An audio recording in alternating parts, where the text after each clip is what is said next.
Shana Tova. You may have heard, but this year is, I know I'm going to shock you, an election year. And in honor of that great moment in time, I have researched the Jewish tradition. I have plumbed the depths of the Talmud, the Midrash, the Mishnah, medieval commentary, modern philosophy, and polled my colleagues. And I can say that without a doubt, 100%, our Jewish tradition teaches that this November, every Jew must vote, period. And yes, I believe that is in fact true, but perhaps in the moment when I paused, you felt some tension. Perhaps some of you began writing the email demanding my resignation,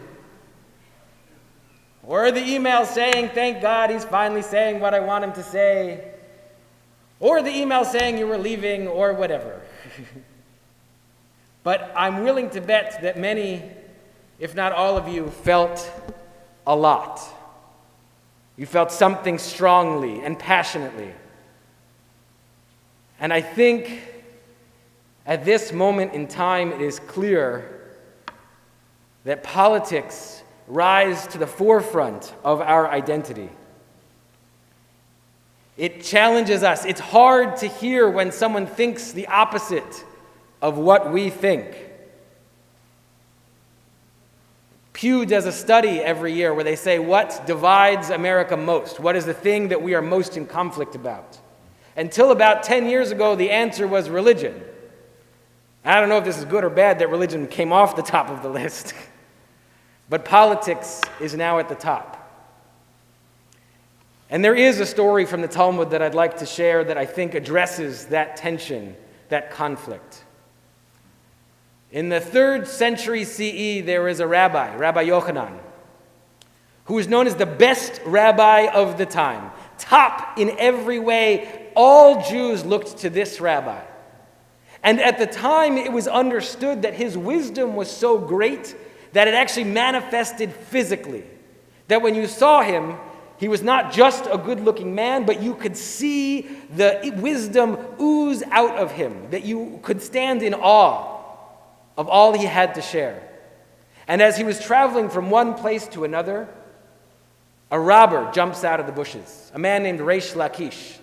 And he's got his tools, his weapons of thievery. And when he jumps out and he sees Rabbi Yochanan, he is so in awe of this special wisdom that he drops his weapons and says, teach me what it is to be like you. And Rabbi Yochanan is so impressed with this flash decision that Reish Lakish has made that he makes him his study partner.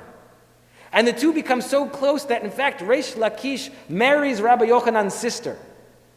And the two become known as a chevruta, a partner, who study together all the time and who challenge each other on everything.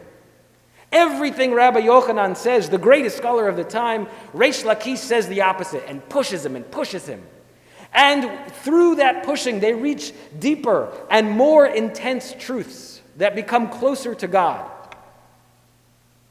But one day, Rabbi Yochanan shares his point of view, and Reish Lakish pushes, and it's hard for Rabbi Yochanan. He's getting more and more furious. It's building. Who is this guy who came from nothing to challenge him? And he keeps pushing and pushing, and Rabbi Yochanan, he gets so furious, he looks at Reish Lakish and says, you're just a thief. Who are you to challenge me?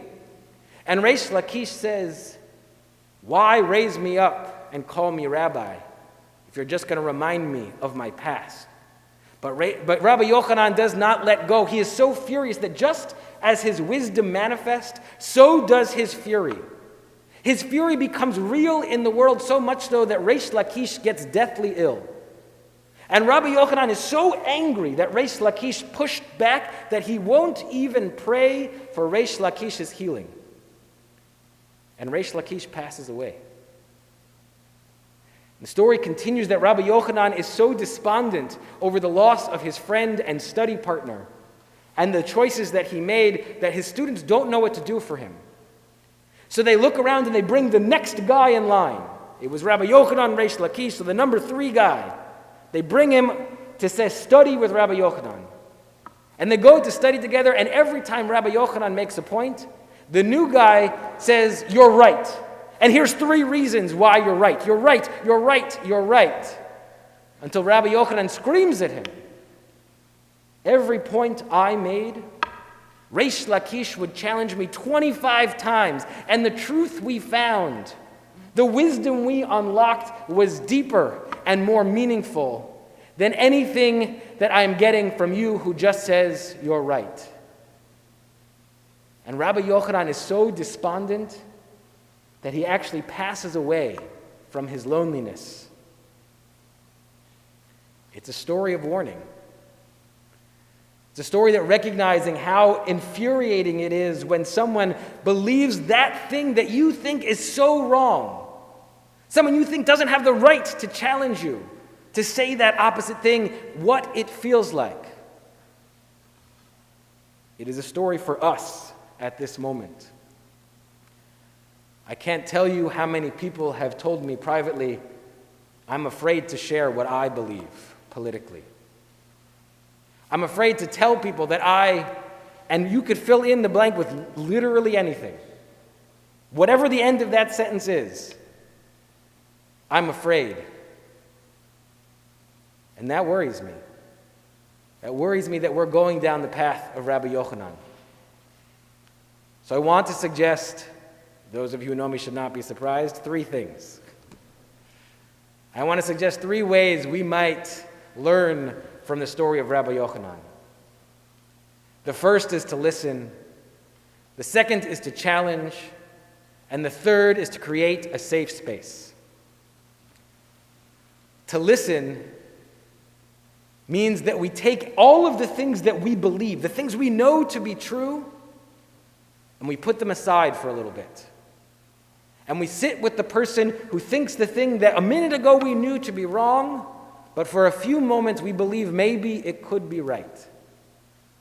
There's another story from the Mishnah about the first 2 schools of rabbis, the school of Hillel and the school of Shammai. And they disagreed about everything. And I mean everything. Big stuff, small stuff, everything.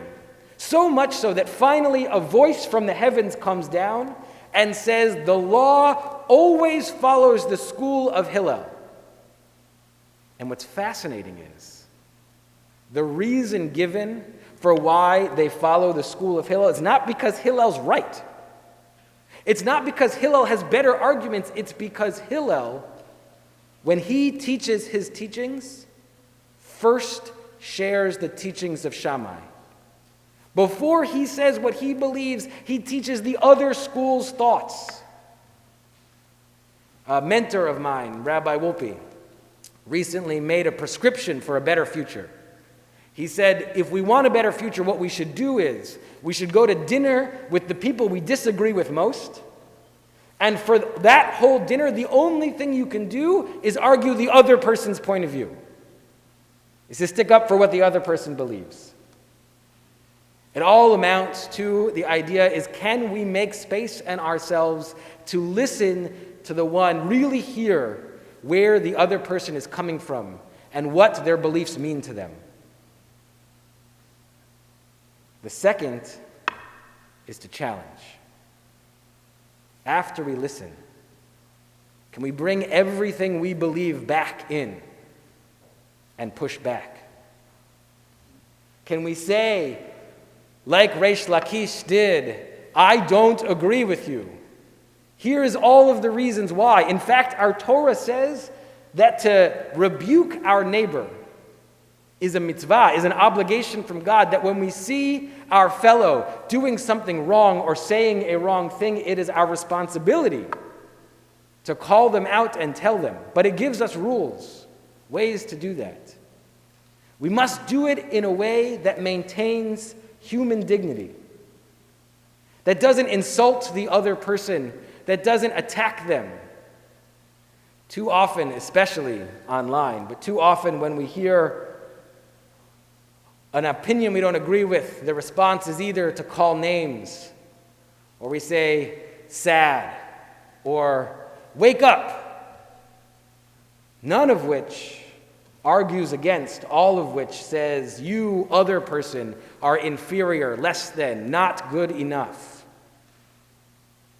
We have to challenge, we have to stick up, not forget what we believe in, but push back on the other person in a way that focuses on the idea or the action and not on the failings of the person we're talking to. Third, the problem with the first two is if the other person isn't also doing it, you're not in a safe place. You're going to get attacked while you try and not attack. So the third thing is we have to create some spaces that are safe, where it's okay to believe what you believe, even though it makes the other person furious and angry. The kind of space where we can say, I love you. I don't agree with a single word you say, but I still love you. And the challenge is, can we make our dinner tables, our Thanksgiving tables, our Zoom tables, I suppose, and maybe our shul tables, a place where that happens?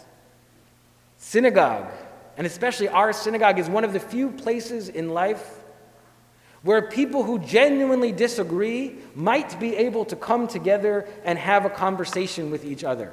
Because whatever we think about American politics, we Jews for 3,000 years have been struggling to maintain our identity, our purpose, our connection to God.